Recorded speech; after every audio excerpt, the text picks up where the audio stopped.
তাবিজ ঝুলাবেন না। তাবিজ ঝুলাতে বিশ্বনবী নিষেধ করেছেন। যে তাবিজ ঝুলায় আল্লাহ তাআলা ওই তাবিজের উপর তাকে ন্যস্ত করে দেয় আর বলে আমার রহমত তোর থেকে তুলে নিলাম, দেখি তোরে কে বাঁচায়। এজন্য আজ থেকে তাবিজ যা আছে ছিঁড়ে ফেলবেন। আল্লাহ সহি সমঝ দান করো। তো তাবিজ যারা পড়েন ছিঁড়ে ফেলবেন আজকে। রাজি আছেন তো? ছিঁড়ে কি করবেন? সূরা ফাতিহা পড়বেন, পড়ে ঝাড়ফুঁক চলবে আজকে থেকে। ঝাড়ফুঁক করা সুন্নাত।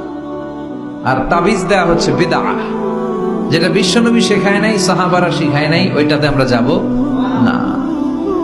ঝাড়ফুঁক করবেন। আয়াতুল কুরসি পড়লে জিনভূত আসতে পারে? কথা বলেন।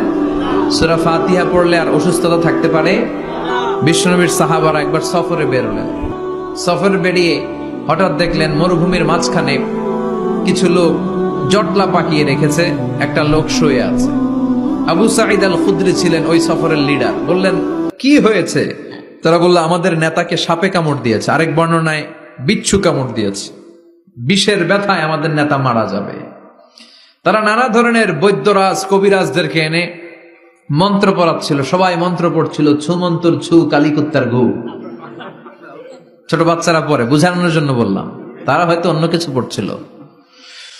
তো এই যে এগুলো পড়ে ফু দিলে কি ভালো হয়? কথা কন। আরো রোগ বাড়ে, ঠিক কিনা?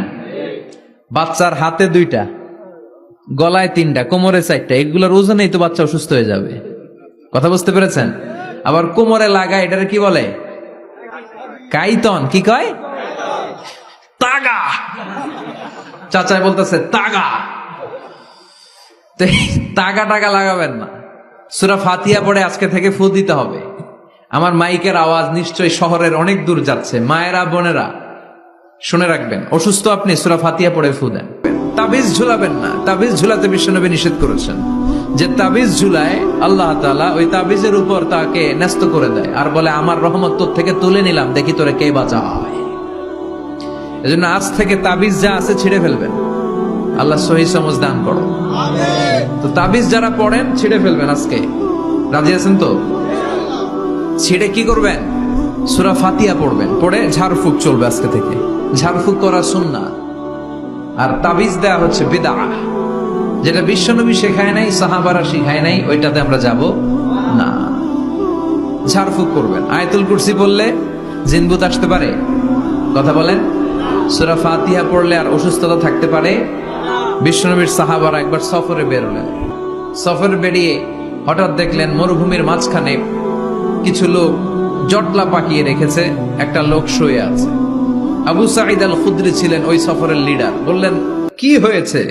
তারা বলল, আমাদের নেতাকে সাপে কামড় দিয়েছে, আরেক বর্ণনায় বিচ্ছু কামড় দিয়েছে, বিষের ব্যথায় আমাদের নেতা মারা যাবে। তারা নানা ধরনের বৈদ্যরাজ কবিরাজদেরকে এনে মন্ত্র পড়াচ্ছিল। সবাই মন্ত্র পড়ছিল, ছু মন্তর ছু, কালিকুত্তার ঘু।